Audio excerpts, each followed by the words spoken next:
Agora você pode fazer parte do clube de membros do Spurgeon TV. Esses são e-books já disponibilizados para os membros do canal.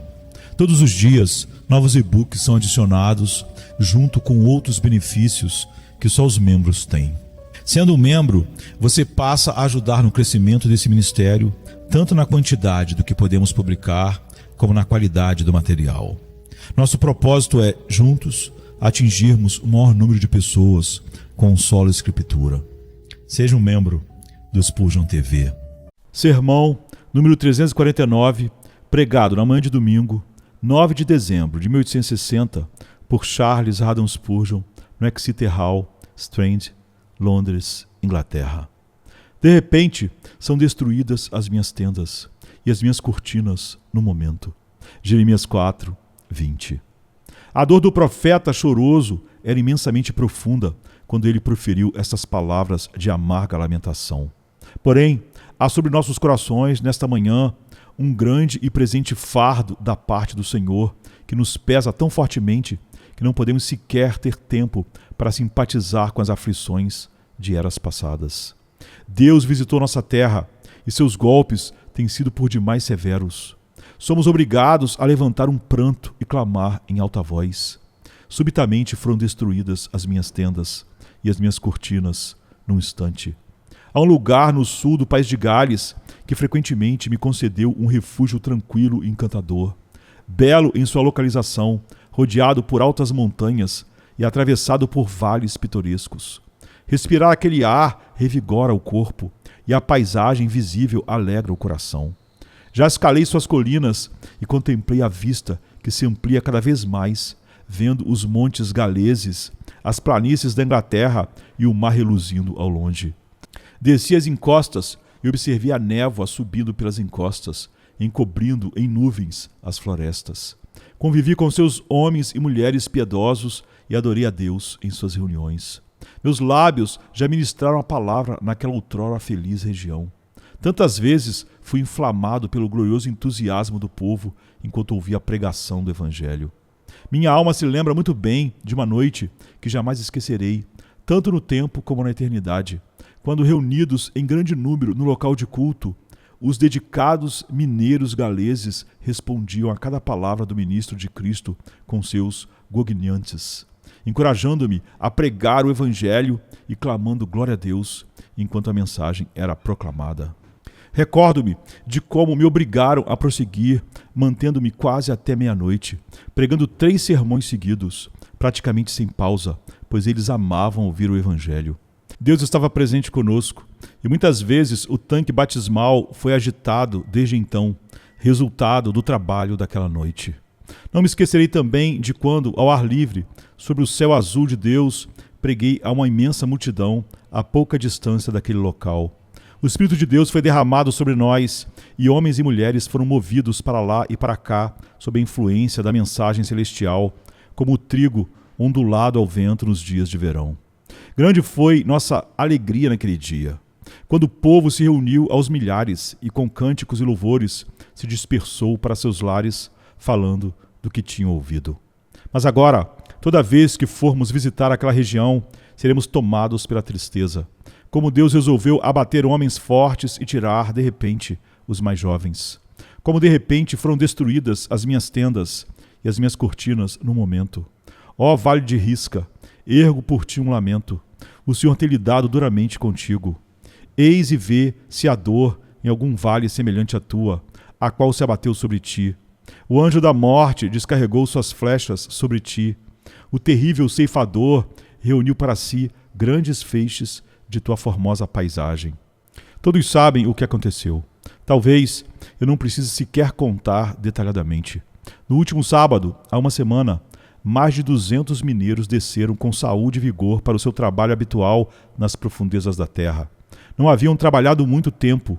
Suas esposas e filhos já tinham se levantado e as crianças ido à escola, quando de repente ouviu-se um estrondo na entrada da mina.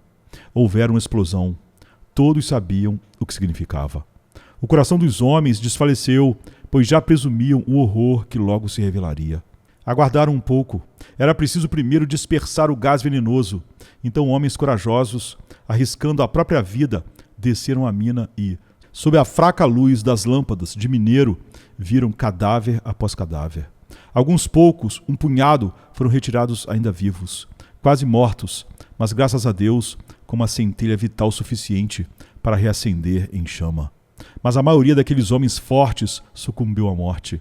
Alguns subiram à superfície com o rosto queimado e marcado, e o corpo desfigurado pelas chamas. Porém, muitos foram encontrados com a aparência de quem dormia, de tal modo que mal se podia crer que estavam mortos, pois o espírito deixara a habitação de barro sem tumulto algum. Vocês conseguem imaginar a cena? As grandes fogueiras acesas ao redor da mina, ardendo dia e noite, a névoa cerrada, a chuva torrencial encharcando todo o vale. Vejam as mulheres ao redor da entrada da mina, gritando pelos filhos, pelos maridos, pelos pais. Escutem aquele grito agudo quando aquela mulher reconhece o companheiro de sua alma. Ali, outra se curva sobre os corpos de 2 filhos fortes, agora levados para sempre. Observem o desespero naquele rosto de quem não encontra seus filhos, ou seu pai, ou seu marido, ou seu irmão, sem saber onde estão, sofrendo 1000 mortes na certeza de que seus entes preciosos pereceram, embora seus corpos não tenham sido localizados. A miséria naquele vale é indescritível. Aqueles que a presenciaram não conseguem descrevê-la. Como o clamor no Egito à noite, quando o anjo destruidor percorreu toda a terra e feriu os primogênitos. Como o pranto de Raquel, que não podia ser consolada por seus filhos, pois já não existiam. Tal foi o uivo, o pranto e a lamentação daquele belo, mas agora desolado vale. Meus amigos, esse juízo tem uma voz para nós, e os corpos mal sepultados daqueles homens que nos cercam agora em visão trazem a cada um de nós uma lição dolorosa. O clamor da viúva e da mãe sem filhos soará hoje em nossos ouvidos. E ó Senhor, Deus dos exércitos, faça que Ele nos desperte para ouvirmos, temermos, estremecermos e nos convertermos a Ti, a fim de que esse terrível infortúnio seja para nós meio de salvação, ou, se já somos salvos, que seja um meio de nos incitar a buscar com mais ardor a salvação de nossos semelhantes. Há 3 pontos que abordarei nesta manhã, embora me sinta insuficiente para tal tarefa. Primeiramente, direi algo sobre as perdas repentinas. Em seguida, falarei por um momento sobre o fato da morte súbita. E depois falaremos brevemente, pois pouco sabemos sobre a troca repentina que a morte súbita traz tanto para os santos como para pecadores. 1. Primeiro tema de nossas tristezas: perdas repentinas. Ai de nós! Quão depressa podemos perder todos os filhos, ou ficar viúvos das pessoas mais preciosas para nosso coração. Ó Senhor, mostraste-nos hoje quão rapidamente podes secar nossos ramos e murchar o fruto de nossa videira. Aqueles que nos são mais caros, companheiros de nosso sangue, que depressa podes decretar o divórcio entre nós. Nossos filhos, fruto de nossas entranhas, quão velozmente podes lançá-los sob a terra. Não há sequer um parente nosso que não possa, no próximo instante, tornar-se para nós fonte de dor. Tudo quanto é querido e precioso para nós só permanece conosco pela boa vontade de Deus. O que seríamos hoje se não fosse por aqueles a quem amamos e que nos amam? Como seria a nossa casa sem as vozes infantis? Como seria a nossa morada sem a esposa do nosso coração? Como seria nosso trabalho sem aqueles amigos e colegas que nos animam em nossa dificuldade? Ah, este mundo seria de fato bem sombrio se todos os laços de parentesco, de afeto e de amizade fossem rompidos. E, no entanto, é um mundo no qual eles precisam ser desfeitos e podem ser rompidos a qualquer momento. Diante da possibilidade de perdas repentinas, não apenas para mineiros e mulheres cujos maridos estão no mar, mas também para nós, gostaria que aprendêssemos lições proveitosas.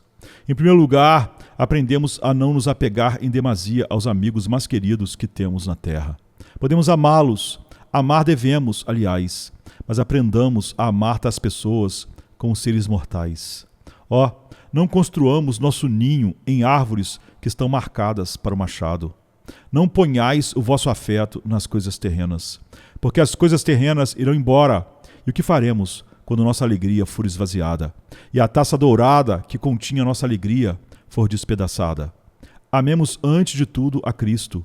E quando amarmos outras pessoas, amemo-las não como se fossem imortais. Não amemos o pó como se fosse eterno. Contemplemos em todos o selo da mortalidade em cada rosto. E jamais escrevamos eterno sobre aquilo que dura apenas uma hora. Cuidemos para entregar todos os nossos queridos familiares e amigos nas mãos de Deus. Assim como confiamos a Ele nossa alma, confiemos a Ele nossos tesouros. Podemos crer nele para cuidar de nossa vida eterna, por que não confiar a Ele também nossas joias? Reconheçamos que eles não nos pertencem, que são empréstimos de Deus, que a qualquer momento podem ser reclamados. Benditas dádivas celestiais, porém não garantidas, estando nós apenas como inquilinos, sem posse definitiva. Nossos bens nunca estão seguros como quando estamos dispostos a renunciá-los. E nunca somos tão ricos como quando colocamos tudo nas mãos de Deus. Se o fizermos, isso aliviará muito nosso sofrimento quando a perda chegar, pois antes mesmo da perda, todos os dias teremos aprendido a entregar a Deus todas as coisas que mais prezamos. Em seguida, vocês que são abençoados com esposa, filhos e amigos, lembrem-se de agradecer a Deus por eles. Cantem louvores ao Senhor, que os agraciou muito mais do que a outros. Você não é viúva, mas há muitas que carregam esse luto, porque não foi esse o seu destino. Você não ficou sem seu cônjuge, mas há tantos que têm o coração partido por essa tragédia. Por que não poderia ser também a sua? Você não precisará enterrar amanhã seus pequeninos em seus túmulos estreitos. Flores precoces que apenas brotaram, mas não chegaram a desabrochar, murchando cedo demais.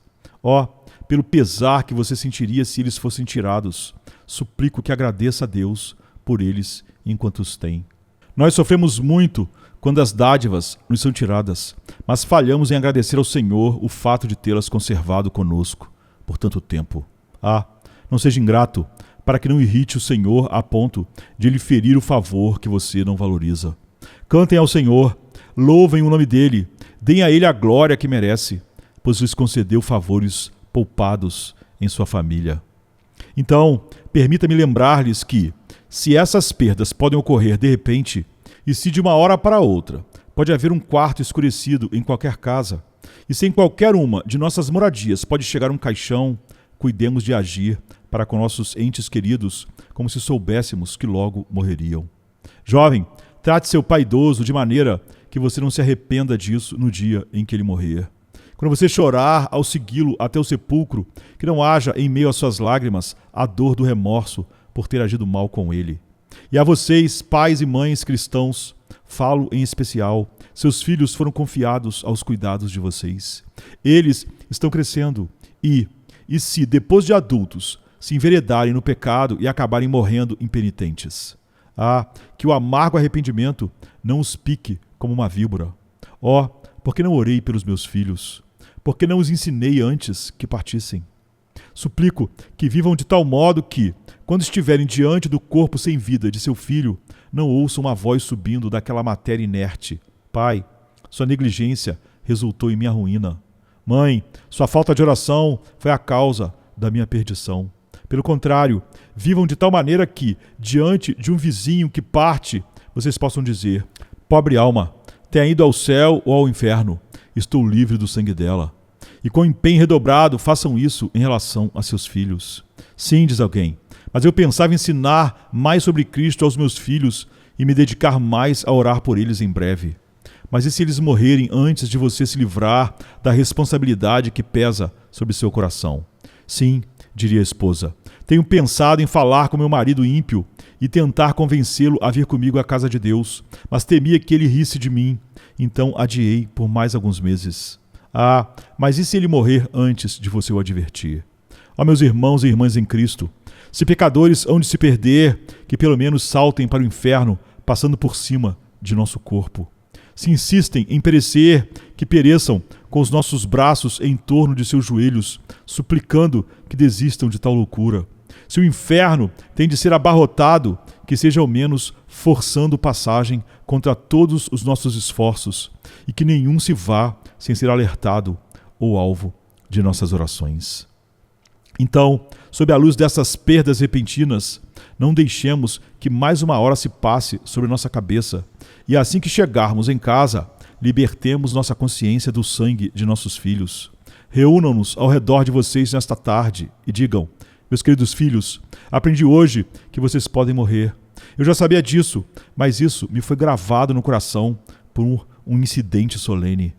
Meus queridos filhos, não posso deixar de dizer a vocês que, como vão morrer, anseio que o Espírito Santo de Deus os leve ao arrependimento e os conduza ao Salvador. Então, depois de dizer-lhes o caminho da salvação em termos simples, coloquem seus braços ao redor dos pescoços deles. Façam com que se ajoelhem e orem. Ó Deus, grava em seus coraçõezinhos a tua imagem.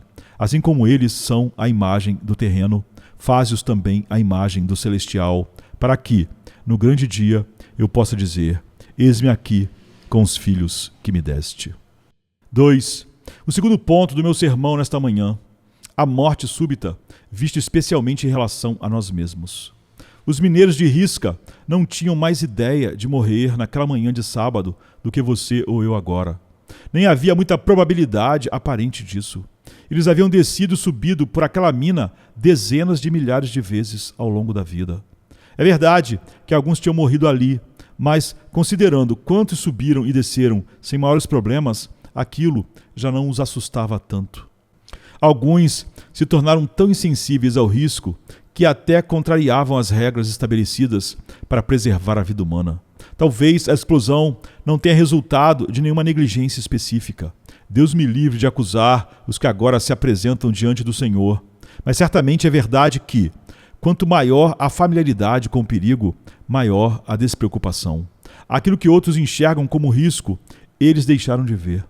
Qualquer alerta que você e eu pudéssemos dar seria considerado desnecessário, ou até mesmo intrometido. Por que tanta precaução? Já fiz isso 50 vezes antes. Por que não outra vez?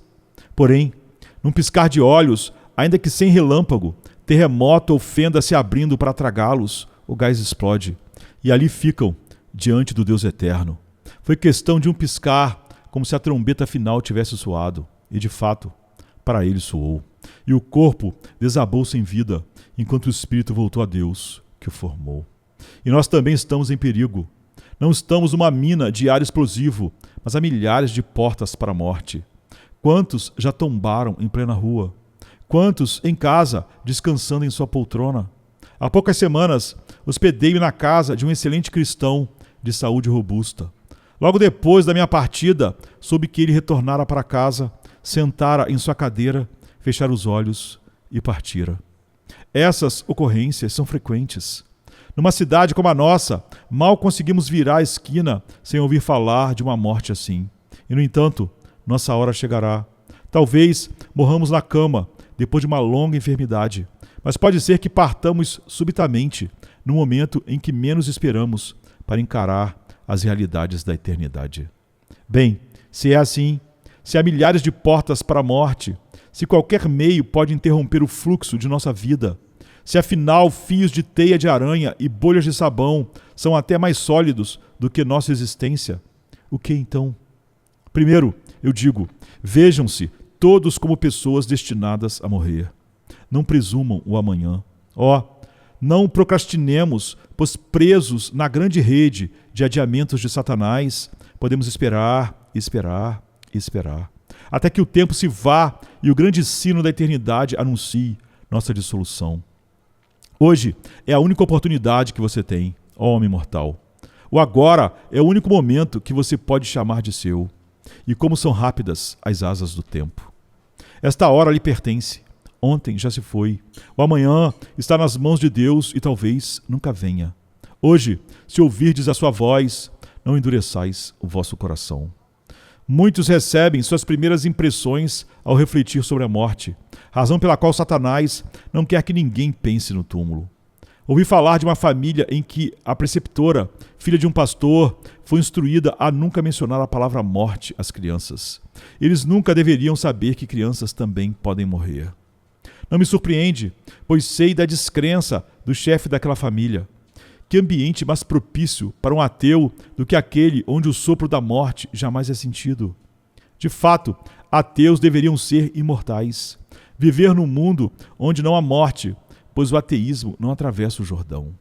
Existem ateus na terra, mas não há ateus no céu e nem pode haver no inferno. Lá todos estão convencidos por fatos terríveis de que existe um Deus, enquanto são esmagados por sua vingança e tremem diante do seu poder eterno.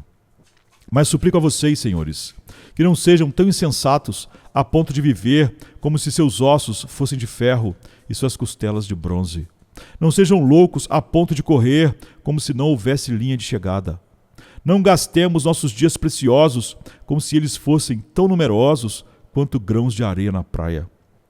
A ampulheta lá está, e a areia de sua vida corre. Vejam como ela se esvazia rapidamente. Em alguns de vocês, o maior volume de areia já está no bulbo inferior, restando apenas uns poucos grãos descendo pelo estreito canal. E essa ampulheta não será invertida uma segunda vez. Não voltará a fluir para você. Quando toda a areia descer, você morrerá. Portanto, vivamos como quem está ciente da morte, como quem sabe que pode morrer amanhã. Pensemos como se pudéssemos morrer neste exato momento e hajamos agora como se eu pudesse pronunciar a ordem da morte e chamá-lo a atravessar as portas do túmulo. Em segundo lugar, cuidem vocês que conhecem a Cristo para não só viverem como quem pretende morrer, mas para viverem de fato enquanto vivem. Que grande obra temos a realizar e com pouco tempo para cumpri-la. Milhões de homens ainda sem conversão e nós com nosso brando esforço para anunciar a palavra. Minha alma, acaso te condenarás em teus momentos finais por ter pregado demais ou com excessivo fervor? Nunca. Mas lamentaremos, sim, nossa inércia. Jamais lastimaremos um excesso de dedicação.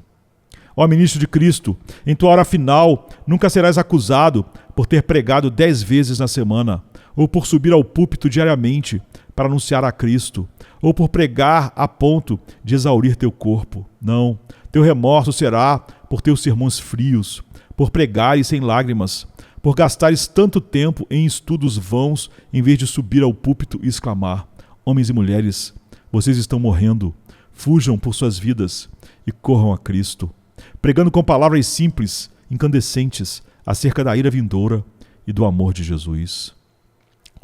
Quantos membros de igreja, gente que ama o Salvador, mas pergunto, por que vivem? Será que vivem apenas para ganhar dinheiro? Isso é o propósito do mundano. Vivem apenas para seu próprio prazer? Pois isso é próprio dos irracionais. Quantos poucos membros da igreja vivem, de fato, para Deus com todo o seu ser? Será que nos dedicamos a Deus tanto quanto nos dedicamos aos nossos prazeres? Será que nos empenhamos na causa de Cristo tanto quanto em certos passatempos sem valor? Temos homens de formação e habilidade excelentes que, quando se tornam membros da igreja, são ativos em tudo, menos na comunidade cristã. São enérgicos em assembleias públicas, ou até em grupos de atiradores voluntários, mas na igreja limitam-se a dar o nome, deixando sua força estagnada. Meus queridos ouvintes, vocês que amam ao Salvador, quando nos apresentarmos diante de Cristo no céu, se pudermos ter algum pesar, será o de não termos feito mais por Ele enquanto aqui vivíamos. Creio que, quando formos nos prostrar a seus pés, se ainda fosse possível sentir alguma tristeza, seria por não termos trazido mais joias para sua coroa, por não termos nos empenhado mais em vestir o nu, alimentar o faminto, contribuir mais com o nosso dinheiro para espalhar a verdade para o mundo e buscar mais intensamente as ovelhas desgarradas de Israel. Vivam, pois, enquanto vivem. Enquanto se chama hoje, trabalhem, porque a noite vem, quando ninguém mais pode agir. Aprendamos também a jamais fazer o que não desejaríamos estar fazendo se fôssemos morrer naquele instante. Às vezes, jovens me perguntam se podem ir ao teatro ou dançar, ou se podem fazer isto ou aquilo. Você pode fazer qualquer coisa que não lhe causaria vergonha se a morte o encontrasse naquele momento. Pode dizer qualquer palavra que não o fizesse enrubescer caso a morte o surpreendesse. Se houver um pensamento que seria incompatível com o dia do juízo, não o alimente. Viva de tal forma que possa levar sua mortalha aonde quer que vá. Feliz é quem morre no púlpito. Bem-aventurado é quem parte enquanto cumpre seu dever, pois é achado de lombos cingidos, servindo a seu mestre. Mas infeliz é aquele para quem a morte chega como intrusa, encontrando em algo do qual se envergonhará eternamente quando comparecer diante de Deus em juízo. Ó Poder Supremo, Eterno Rei, não permitas que a morte me surpreenda em um momento de inútil ocupação, que ela me encontre absorto em meditação elevada, entoando hinos ao meu Criador, proclamando o amor de Jesus ou orando por mim e pelos pecadores ao meu redor. Que eu esteja servindo a Deus, então, morte, não fixarei eu o dia ou a hora em que virás. Vem quando quiseres. Mas, se eu pudesse escolher, rogaria que viesses quando eu estiver ansiando por almas, quando eu estiver proclamando amorosamente o convite da graça e derramando lágrimas pelos pecadores. Vem então, para que possam dizer, com a tarefa ainda nos lábios, ele descansou o corpo e parou de viver e agir no exato momento. Mas posso falar-lhes sobre a morte súbita e a probabilidade de ela ocorrer, mas, senhores, não consigo, como queria, abalar-lhes o coração, nem mesmo o meu próprio. O fato de tantos morrerem a cada dia perde seu impacto por ser algo tão comum, pois já o ouvimos tantas vezes. Lemos as estatísticas de falecimento e dizemos 50 a menos que a média ou 100 acima da média. Mas nossa própria morte jamais nos chega de fato ao íntimo. Todos nós teimamos em crer que todos são mortais, exceto nós mesmos. Imaginem se houvesse um grande monstro em Londres devorando a cada dia 10 pessoas vivas. Viveríamos em terrível angústia, especialmente se não soubéssemos quando seria a nossa vez de sermos devorados.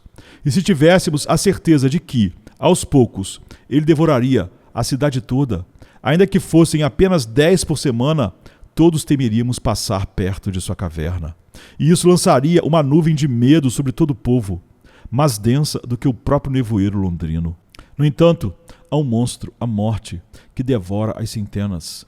E com a língua de ferro, o dobre fúnebre ressoa exigindo sempre mais. Seu apetite é insaciável, seus dentes jamais embotados, sua fome nunca saciada.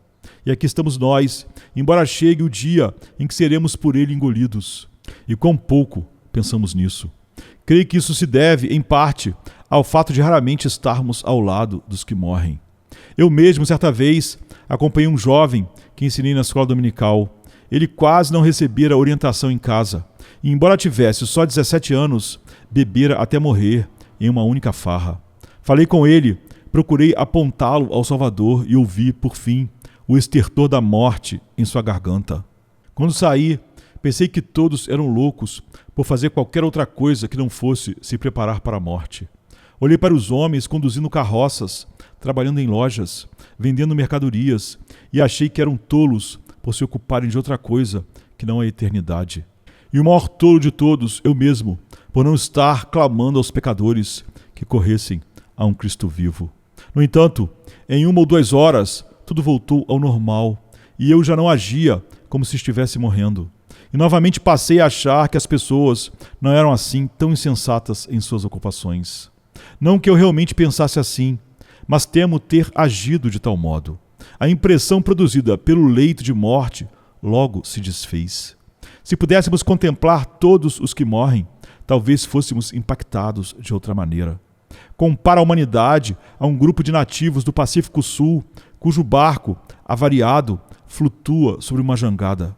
De repente, são atacados por tubarões que, um a um, os destroem, até que apenas 3 ou 4 restam. Conseguem imaginar o desespero estampado na face desses poucos sobreviventes?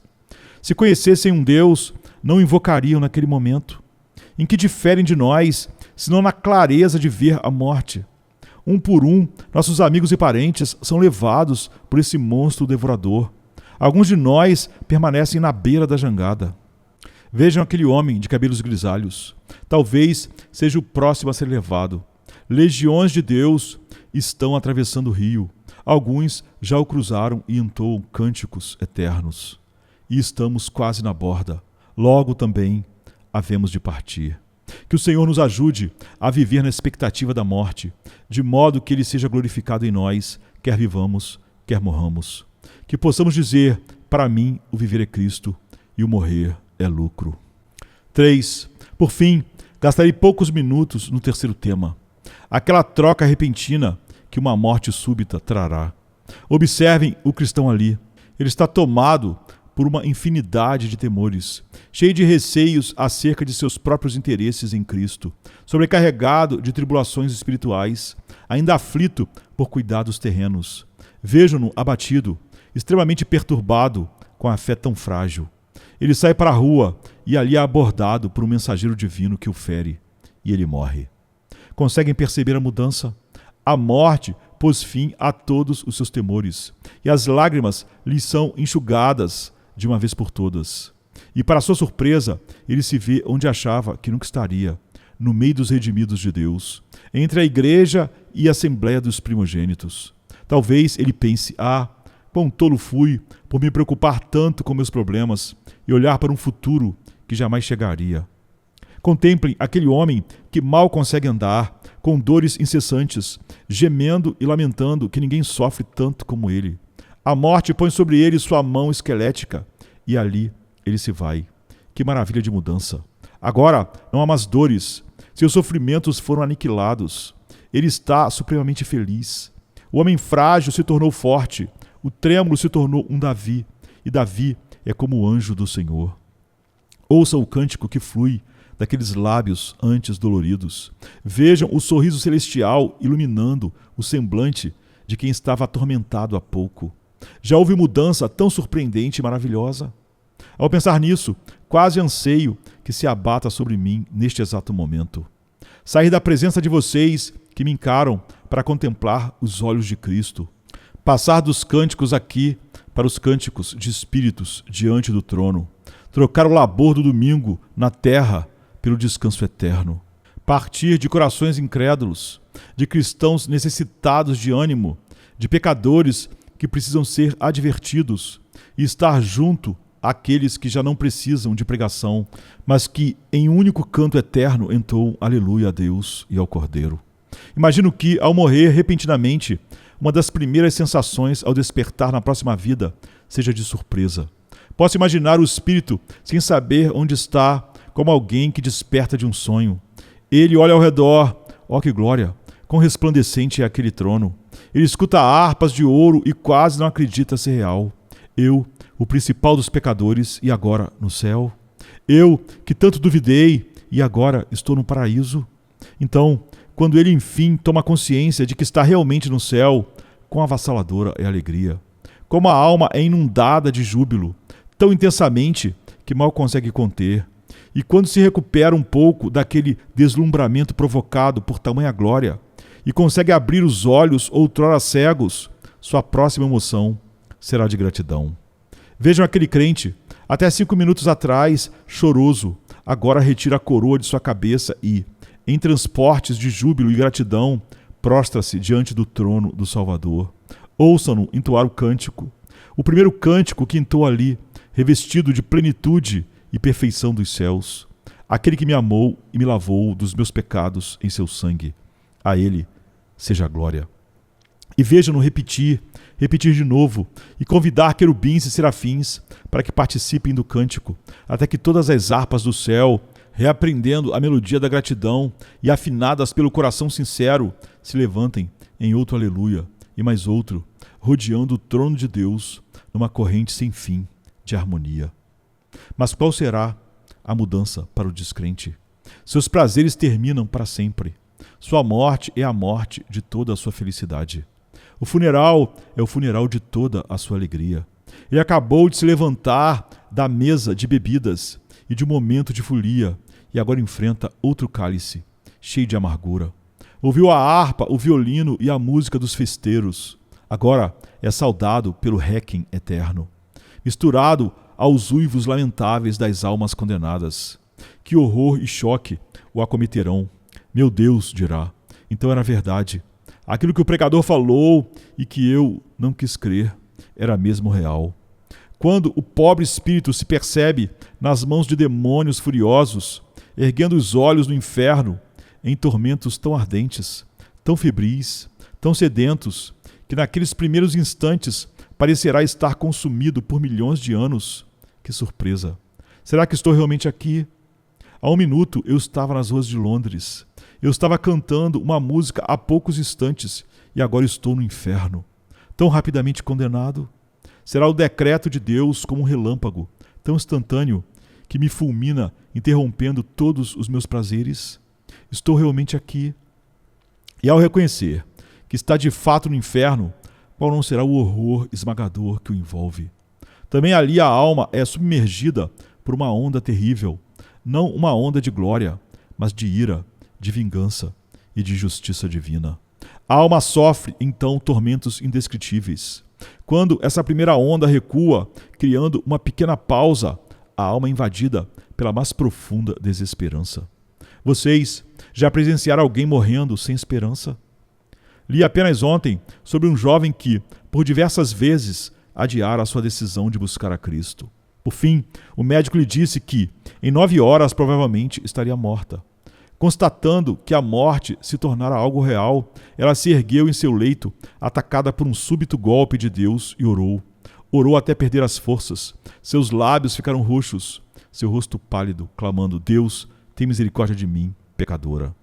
Seus amigos tentaram consolá-la, apontando para Cristo, mas ela disse: é inútil, é tarde demais. Há alguns meses tomei a decisão fatal de voltar a gozar o mundo, e isso arruinou minha alma. Então novamente se ergueu no leito, com os olhos saltando das órbitas, suplicando até quase desfalecer, prostrando-se outra vez, enquanto dizia: Deus, tem misericórdia. Imagine o horror em seu semblante, como se estivesse sentindo já as chamas de outro mundo. E assim expirou. Quem adia para a hora que achar mais conveniente o arrependimento, se esquece que um coração que se arrepende e crê é um dom de Deus, e ele não deve isso a ninguém. Quantas vezes, mesmo nós, homens regenerados, se sentem frios quando oram e buscam a Deus? Como ímpios poderiam comandar o verdadeiro arrependimento com suas forças naturais na hora que bem entendessem? Não brinquem com isso. Esaú, ainda que buscando com lágrimas, não achou lugar de arrependimento em seu coração. Seu coração estava frio e petrificado como os polos. Qualquer um pode falar as palavras certas na hora que achar mais conveniente, mas não pode comandar verdadeiras afeições do coração. Se antes de sentir a ira de Deus, as primeiras gotas são suficientes para destruir toda esperança, esmagando nosso orgulho, que será a chuva eterna, a saraivada infinita de sua vingança, quando enfim for despejada. Sodoma e Gomorra, todo o fogo que choveu do céu sobre elas, não é nada diante do fogo eterno que recai sobre o pecador. Pensam vocês que me agrada falar de tal tema?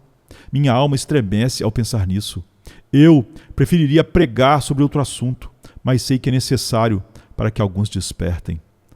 Suplico a vocês, homens e mulheres que não conhecem a Deus e ainda estão condenados por não crerem em Cristo, pensem nessas coisas. Se eu tivesse o coração de Richard Baxter para chorar por pecadores como ele fazia, mas minha alma sente uma angústia verdadeira por vocês. Tomara que vocês se arrependam. Meus olhos se cansam, minha fronte ferve por não conseguir pregar como desejaria a vocês.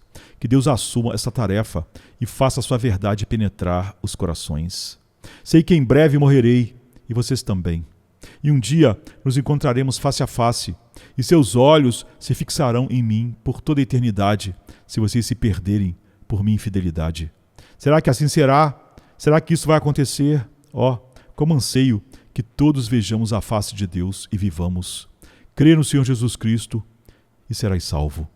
Espírito de Deus, convence do pecado e leva o coração a Cristo, para que todos, sem exceção, possamos contemplar tua face com alegria e glória e te louvemos para todo sempre.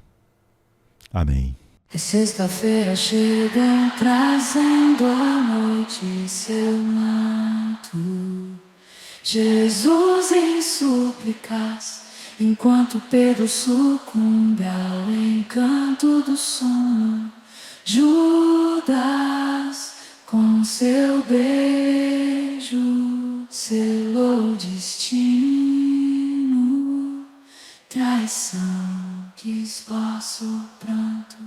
No silêncio da noite, a esperança parece se esconder, mas o eco do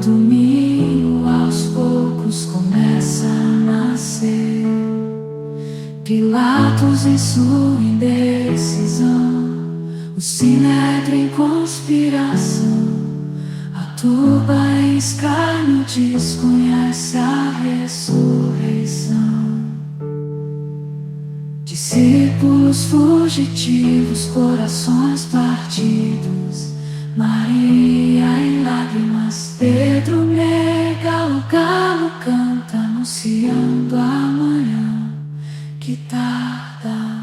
É sexta-feira, clama a criação, mas o domingo se anuncia, trazendo redenção. Nosso Salvador, sob o peso da cruz, caminha entre a multidão que zomba, sua santidade diminui.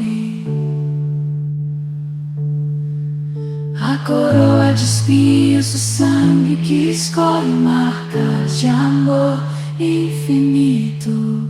É sexta-feira, mas a esperança do domingo não está tão distante. Elevado na cruz, entre criminosos a dor se faz presente.